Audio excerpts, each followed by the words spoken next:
Assalamualaikum warahmatullahi wabarakatuh. Semangat pagi anak-anak kelas 10. Nah, hari ini kita akan melanjutkan pembahasan masih di bab 1 tentang ruang lingkup biologi. Pada video sebelumnya, kalian sudah mempelajari tentang apa itu biologi, cabang-cabang ilmu biologi, objek kajian biologi, serta manfaat ilmu biologi dalam kehidupan.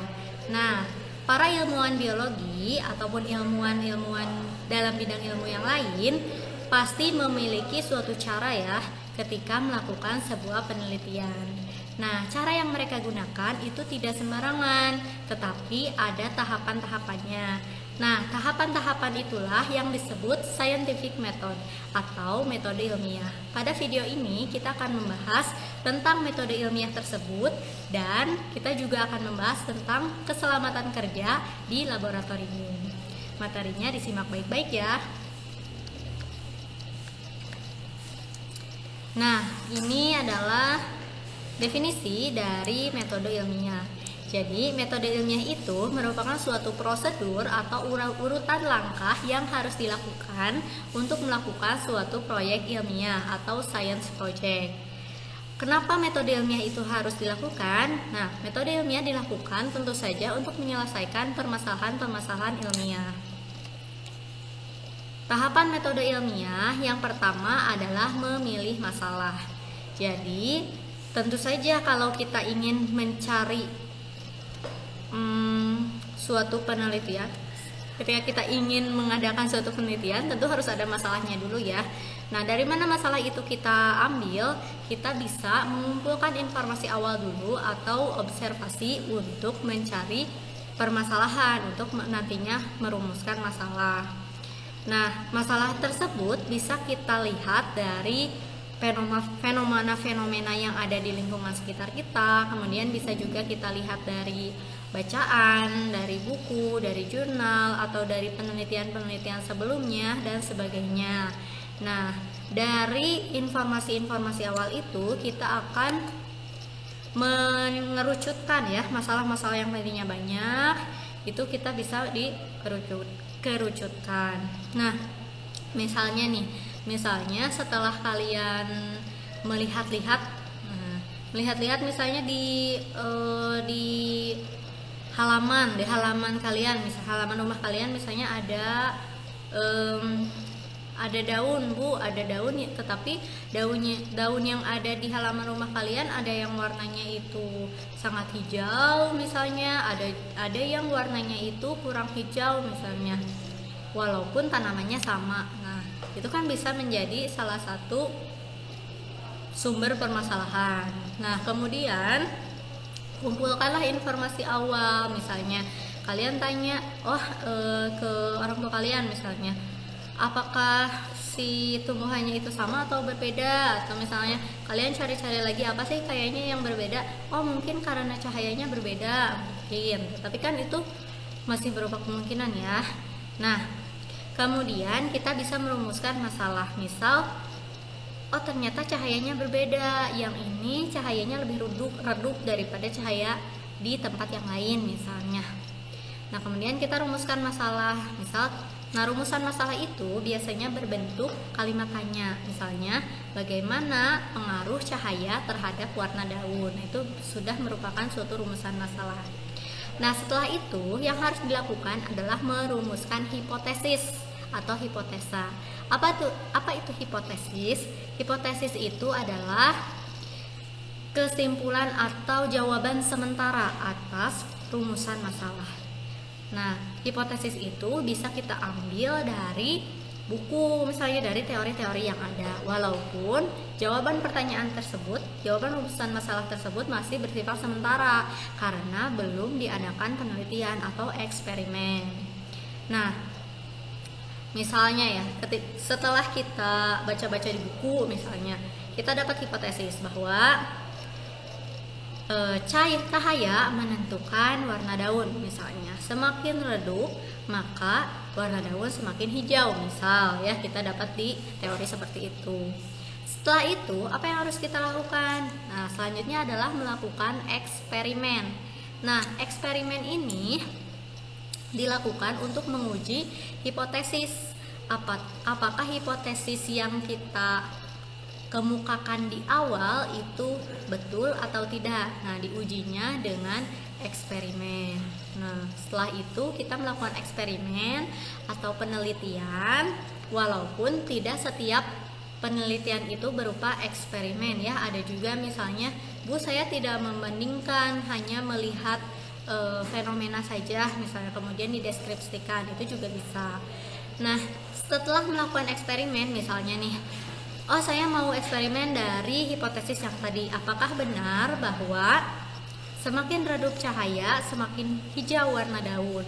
Nah, maka kita melakukan eksperimen dengan cara menanam misalnya tumbuhan dengan cahaya yang berbeda misalnya, kemudian kita melihat warna daunnya.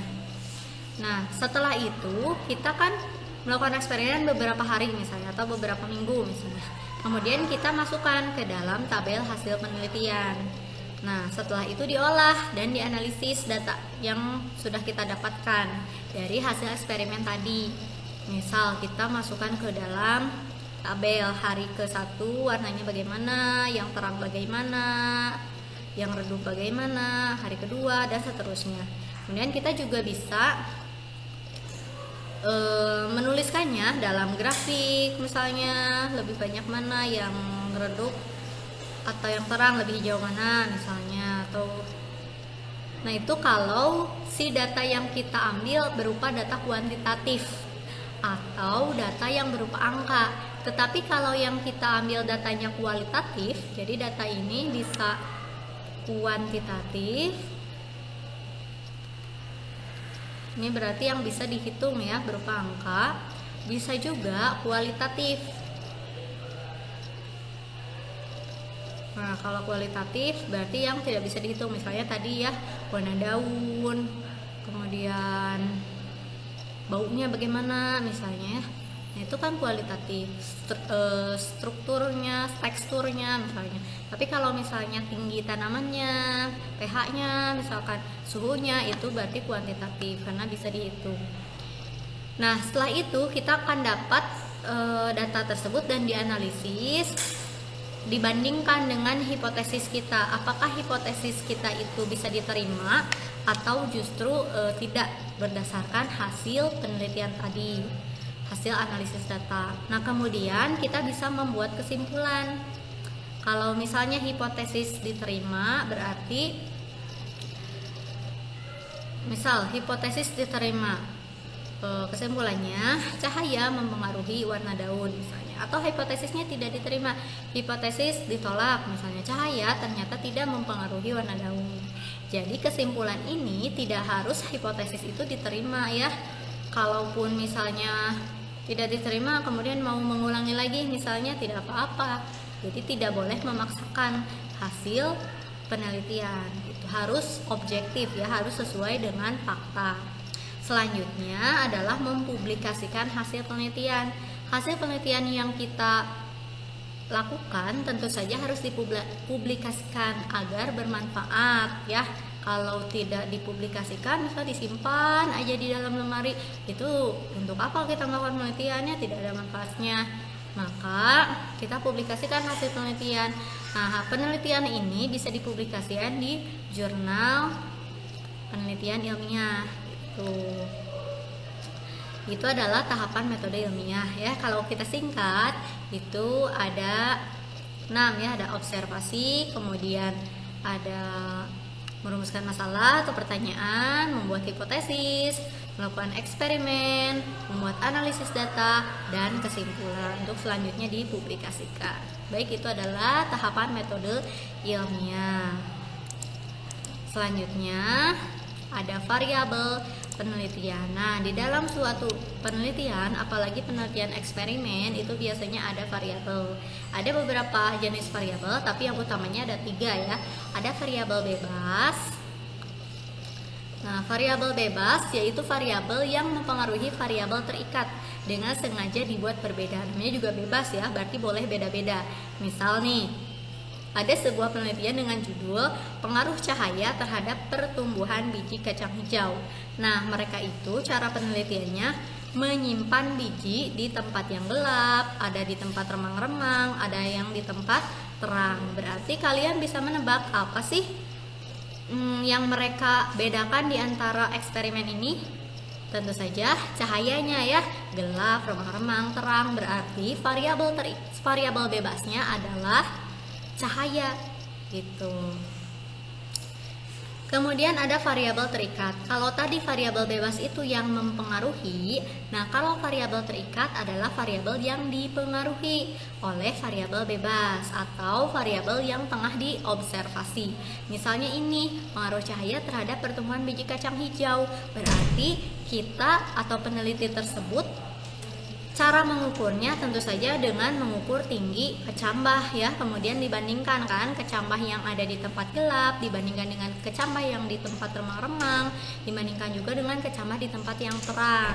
Nah, maka variabel yang tengah diobservasinya adalah tinggi tanaman atau pertumbuhan kacang hijau gitu. Ini adalah variabel terikatnya. Jadi tidak harus sama ya, tergantung dari judul ataupun penelitian apa yang kalian lakukan. Pasti variabelnya juga akan berbeda.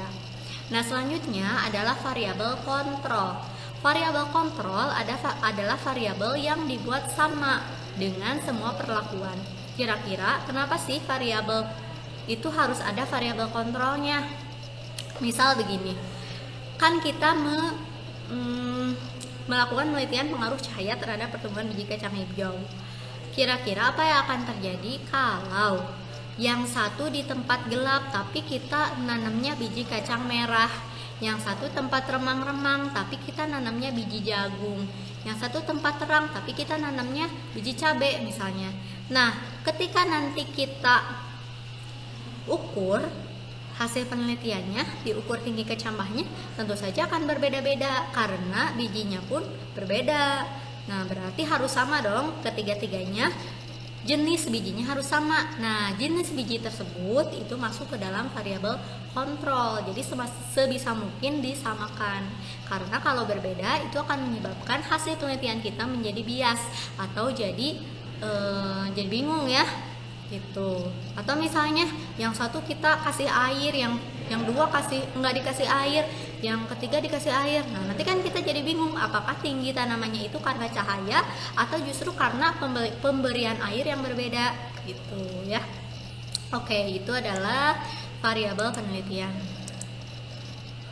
Selanjutnya kita akan membahas mengenai keselamatan kerja di laboratorium.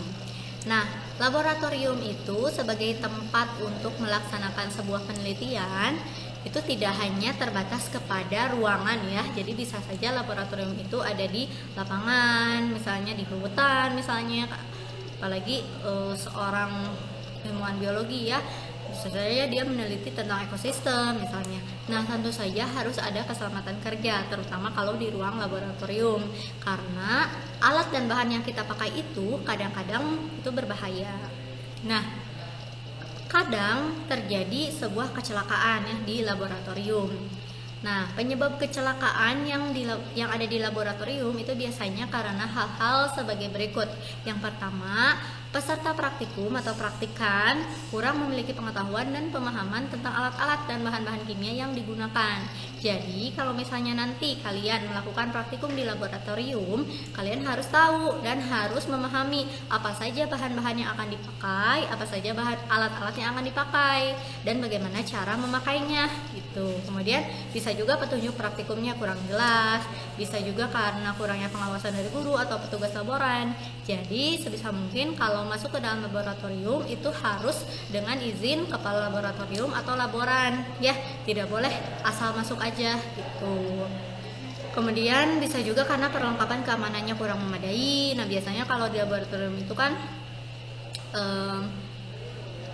ada APAR misalnya, alat pemadam api ringan, terus ada yang melakukan penelitiannya juga harus memakai jas laboratorium, memakai sarung tangan misalnya kalau bahan-bahan yang digunakannya berbahaya. Ada juga yang harus memakai kacamata, misalnya kacamata pelindung dan lain sebagainya. Kemudian bisa juga peserta tidak menggunakan perlengkapan pelindung, itu harus diperhatikan ya. Bisa juga menggunakan alat dan bahan kimia yang salah, Tetapi pada dasarnya biasanya keselamatan kerja di laboratorium itu dilanggar kalau baik peserta maupun pembimbing kurang bertanggung jawab dan disiplin saat melakukan praktikum di laboratorium. Nah, setelah kita membahas dan mempelajari tentang keselamatan kerja di laboratorium, mudah-mudahan bisa kalian ingat dimanapun kalian bekerja, dimanapun kalian melakukan penelitian, baik di sekolah ataupun di luar sekolah gitu, tetap memperhatikan keselamatan. Nah, selanjutnya itu ada simbol-simbol keselamatan kerja. Biasanya simbol-simbol ini ditempel atau disematkan ya pada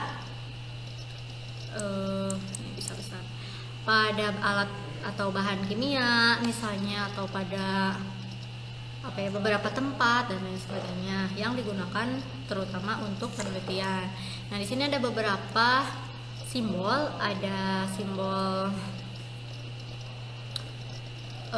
ini yang harus diperhatikan ya.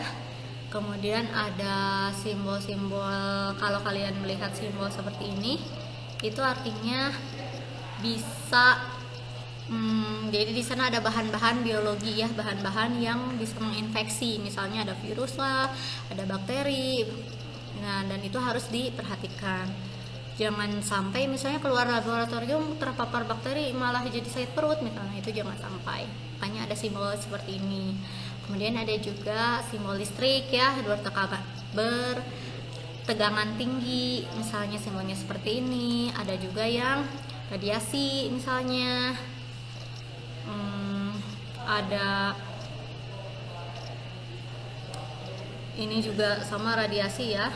Terus ada laser, ini juga radiasi. Ada bahan-bahan yang toksik atau beracun, ada yang mudah terbakar, ada yang mudah kalau ini mudah meledak ya, mudah meledak, eksplosif. Kemudian ada yang mudah terbakar, tandanya seperti ini. Ada kalau ini yang dingin, terus di radiasi optik.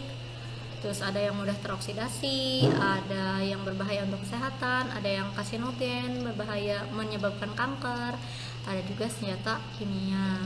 Nah, itu beberapa simbol-simbol keselamatan kerja yang ada di laboratorium yang harus kita pahami dan kita perhatikan gitu. Jadi misalnya ada ruangan simbolnya radiasi seperti ini, jangan asal masuk gitu ya, harus pakai pelindung gitu. Selanjutnya, nah, prosedur keselamatan kerja di laboratorium yang lainnya adalah penanganan limbah laboratorium. Nah, jadi kalau limbah laboratorium itu tidak sama dengan sampah pada umumnya ya, karena bisa jadi ada beberapa jenis limbah yang memerlukan penanganan yang berbeda untuk pembuangannya. Misalnya ada limbah biologis, terus ada limbah bahan-bahan kimia, ada juga limbah alat-alat yang dari gelas misalnya atau dari metal dan sebagainya. Alat dan bahan laboratorium itu harus dikenali, kemudian prosedur penggunaannya juga harus betul, sehingga nantinya akan menghasilkan kegiatan praktikum yang baik gitu ya, dan efisien. Seperti itu. Baik, itu saja yang dapat Ibu sampaikan pada video kali ini. Mudah-mudahan ada manfaatnya. Nah, setelah ini silakan kalian membuat suatu penelitian sederhana menggunakan metode ilmiah bersama dengan kelompok kalian. Untuk lebih jauh lagi silakan dibuka LMS-nya masing-masing ya. Terima kasih atas perhatiannya. Mohon maaf kalau Ibu ada salah. Assalamualaikum warahmatullahi wabarakatuh.